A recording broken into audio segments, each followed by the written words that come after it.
Bagaimana caranya kalau saya sudah terlanjur mencintai untuk bisa mengabadikan cinta?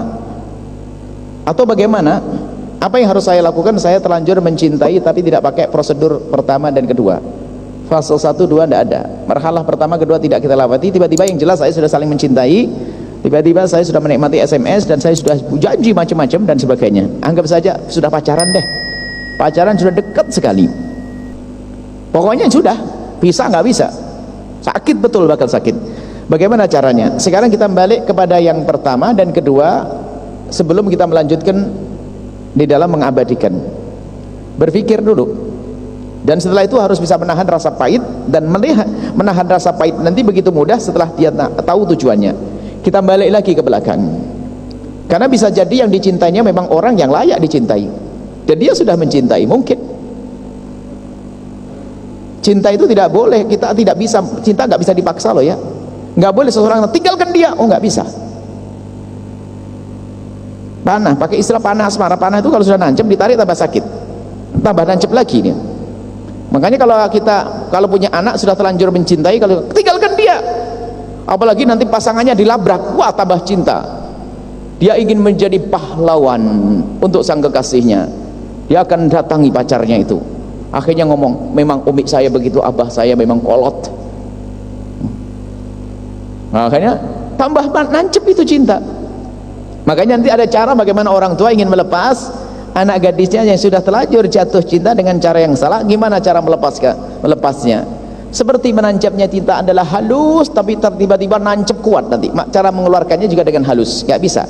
Kalau dengan kasar tidak akan bisa keluar, malah akan meninggalkan bekas yang sangat dalam. Ada dendam dan benci, sehingga anak mungkin bisa patuh kepada orang tua, tapi bukan dalam irama kelegaan, maka nanti ada dendam. Kalau ada apa-apa disalahkan orang tua. Makanya papa, kenapa masa nikah saya dengan dia? Tuh kan, nggak enak kan, nggak bahagia. Coba dengan pacar saya dulu.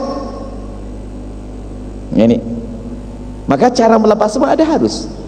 Ini kebetulan yang bertanya mungkin adalah yang bersangkutan. Ini yang pertama, bersangkutan saya sudah terlanjur mencintai. Bahkan sudah 2 tahun saya tersiksa dalam curiga. Orang pacaran kan tersiksa dalam curiga. Milikku tapi bukan milikku. Mau cemburu bukan apa-apa, aku mau tidak cemburu, saya cemburu. Saya bingung lah, itulah namanya orang tersiksa dalam curiga. Serba salah dia. Nah, bagaimana caranya? Wahai adikku yang sudah terlanjur seperti ini, ayo berpikir sehat. Berpikir sehat. Mungkinkah dia itu dilanjutkan menuju keabadian? Saya tidak mengatakan lepas dia. Selagi belum terjadi pelanggaran-pelanggaran syariah yang sangat dalam, belum terjadi perzinaan dan sebagainya, maka segera ditata. Mungkinkah dilanjutkan dalam program kemuliaan? Diabadikan. Tidak boleh Anda terus dalam posisi seperti itu. Maka mulai detik ini, saat ini harus masuk proses baru. Mungkin dia adalah secara kriteria sudah memenuhi. Dia adalah seorang soleh, baik dan sebagainya. Cuman biarpun soleh baik, kadang-kadang terjebak dalam cinta. Sebab namanya cinta itu selalu menjebak. Tiba-tiba menjebak. Ya, cinta itu seperti itu, dahsyat datang perginya tuh unik. Ya, antara beda dengan cinta, dulu benci jadi cinta, cinta jadi benci, kan begitu, unik, nggak kelihatan lagi. Tiba-tiba begitu. Nah, sudah terjebak dalam cinta. Di saat dia terjebak dalam cinta, bagaimana sekarang? Lihat dia. Mungkin dia adalah laki-laki baik bagimu, wahai adikku, anakku. Dia baik, seorang soleh. Yang jelas saya sudah melanggar Allah, saya terjebak dalam cinta yang haram, saya dising WA dan meneruskan ini, saya masuk dalam wilayah haram. Anda harus mulai hari ini berhenti. Stop itu semuanya. Jangan Anda mau dibohongi oleh dia. Untuk menguji dia serius tidak dengan Anda. Melangkahlah kepada yang keempat, tapi dengan catatan dia masuk kriteria dulu ya, masuk kriteria. Nanti ada 2, ternyata dia ada masuk kriteria, nanti lebih mudah untuk menjauhkannya. Sekarang dia masuk kriteria, dia benar, dia baik, dia soleh, dia baik dengan ibunya, dia rajin sholat, maka Anda mencintai dia. Anggap saja Anda terjebak cinta dengan ustaz. Tidak semua ustaz lembut loh ya, hati-hati, ustaz serem ada loh ya. Anggap saja, bagaimana Anda perlu sekarang memutus komunikasi dengan dia dengan bahasa yang selama ini Anda terbiasa dengan bahasa asmara. Baru sekarang Anda putuskan, mulai hari ini, detik ini saya baru dengar tausiah semacam ini. Kita akan berpikir singkat. Dalam sebulan ini yuk kita mendiskusikan tentang bagaimana mengabadikan cinta. Maksudmu apa? Syaratnya memang dia baik, ayo kita melangkah kepada pernikahan, selesai. Nah ini cara. Kalau ternyata laki-laki itu atau perempuan itu mengatakan nawasi gini, apa artinya kita dengan gini? Kita akan dimurkai oleh Allah. Dan awas kalau dia tidak segera menjawab, karena pernikahan kan mengabadikan cinta. Kalau dia tidak segera menyambut seruanmu dalam mengabadikan cinta, jangan-jangan dia adalah dusta dengan cintanya. Mungkin dia SMS-nya itu, WA-nya itu adalah sebelumnya 4 nomor yang dikirim, Anda bagian yang salah satu. Hati-hati, Anda tidak tahu kan begitu. Karena menuju kepada kemuliaan kok malah tidak mau membuka diskusi. Tidak, saya belum siap. Kalau memang belum siap ditanya, apa alasanmu? Saya belum punya kerjaan. Nggak penting, kita cari bersama-sama. Sampai Anda mengalah merendah seperti itu, kok tidak mau, ketahuilah sebetulnya dia tidak ingin mengabadikan cinta. Sebetulnya dia hanya cinta sesaat. Jangan Anda mau dibohongi. Disitulah pikiran cerdas. Anda menuju, kalau sekarang bang, ya akhi, selama ini kita telah melanggar pada Allah, yuk sekarang kita tutup, kita harus istighfar, minta ampun kepada Allah yang banyak. Sekarang kita mendiskusikan obrolan cinta kita adalah menuju kepada cinta yang halal bagaimana. Maksudnya apa? Kita menuju pernikahan dan sebagainya. Kalau dia menyambut selesai. Tapi kalau tidak, Anda harus paham dan cerdas penundaan itu. Kalau ternyata kendalanya pun Anda selesaikan belum mau, sebetulnya dia tidak mencintai. Alasannya ekonomi. Anda sebagai seorang perempuan mengatakan, aku tidak mementingkan itu. Kan rezeki bisa dicari bareng-bareng. Alasannya belum kuliah. Saya jamin insya Allah saya akan dukung dalam kuliah. Saya tidak akan repoti kamu dalam kuliah. Apalagi alasannya? Alasannya aku masih punya adik belum selesai sekolah. Nanti kita bantu bareng-bareng. Lah kok masih nggak mau? Bohong. Dia hanya pengen, ya suka-suka saja. Itu pun waktu WA kepada Anda dengan sambil tidur, nggak sadar ya. Bukan karena dia rindu dan cinta. Awas, hati-hati. Nah ini, kalau ini, maka di saat diajak menuju mengabadikan ini sudah kebaca orang itu serius atau tidak. Serius atau tidak. Nah ini bagi yang memang orang tersebut masuk kriteria Anda. Tapi yang tidak masuk kriteria, sudah terlanjur cinta, memang betul gula Jawa rasa coklat. Dulu ada pepatah Jawa Timur, lebih serem lagi itu, bukan gula Jawa, kucing rasa coklat. Nah itu parah lagi itu. Sudah tidak ngerti itu, repot kalau begitu. Dia nggak benar dan sebagainya. Nah maka yang perlu ditajamkan adalah masa depanmu dihubungkan dengan negatifnya dia. Dia bukan orang ahli sholat, gimana bisa menghantarkan ke surga? Dia bukan orang yang baik dengan bapak ibunya, bagaimana bisa mengajariku untuk berbakti nanti sampai kepada ridho Allah? Terus Anda patangkan itu, hubungkan sifat dia yang tidak baik kepada kesinambungan cinta itu. Dia tidak sholat, dia punya perilaku nggak benar. Sampai uniknya, kalau sudah cinta, ada seorang perempuan, seorang anak gadis, itu tidak tahu cintanya cinta apa. Sampai suatu ketika ribut di warung bakso, dilempar mangkok mukanya, merah begini. Itu katanya apa? Di saat diadili, maksudnya ibunya, bapak ibunya mau ngelerai dia mengatakan, yang salah saya kok ma. Sudah dilempar mangkok, masya Allah, baik benar itu perempuan. Yang salah saya kok ma. Laki-laki baik itu, biarpun perempuan itu layak dipukul, tidak akan memukul. Laki-laki baik, hei anak perempuanku, biarpun engkau layak dilempar mangkok, tidak akan lempar mangkok kepadamu. Jangan menjadi perempuan yang layak dilempar mangkok ya, hati-hati. Jadilah perempuan yang baik. Nah ini ada model seperti itu. Dan banyak orang mencintai betul-betul gila buta, gak pakai kriteria. Nah sekarang gunakan akalmu demi kesinambungan ini. Kalau memang dia ternyata, ini yang kedua, gak masuk kriteria, maka ketahuilah tidak mungkin kita itu bisa meninggalkan begitu saja, kecuali Anda sekarang berpikir positif.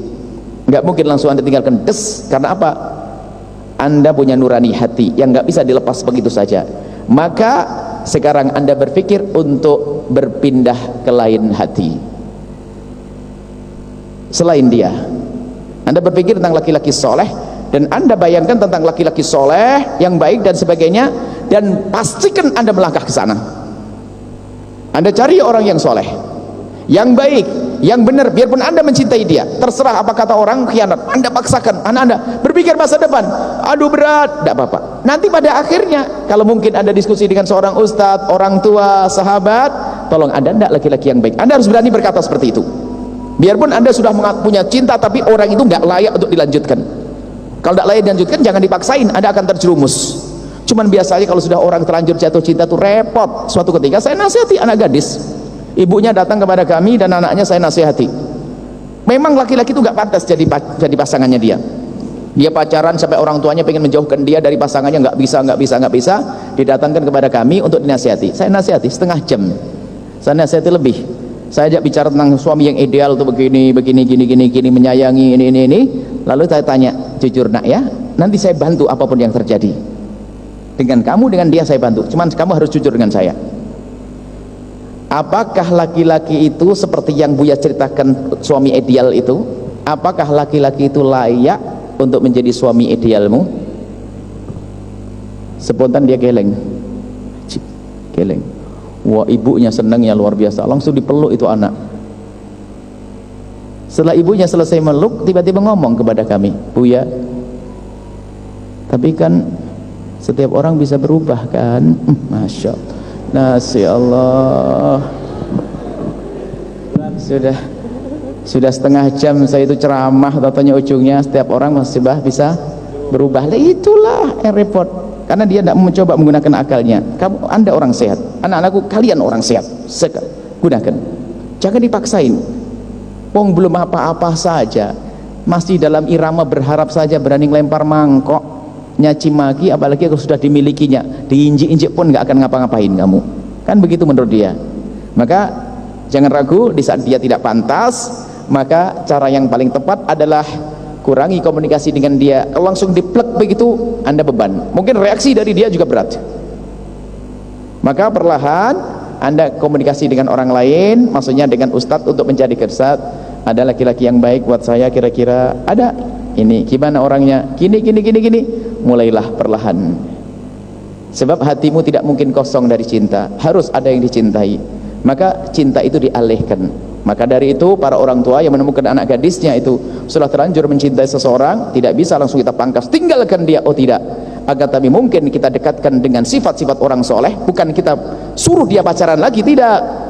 Setiap saat kita ajak diskusi, dan bukan dalam bahasa emosi. Kadang orang tua pun juga terlalu bersemangat, jangan tinggalkan dia, pilih ini yang baik. Oh, nggak bisa begitu. Akan tapi begini, mungkin misalnya suatu ketika kita lagi ngobrol dengan anak perempuan kita, yang semoga anak kita dijaga oleh Allah deh. Ini sebuah contoh, anaknya sudah terlanjur pacaran, susah dijauhkan dari dia.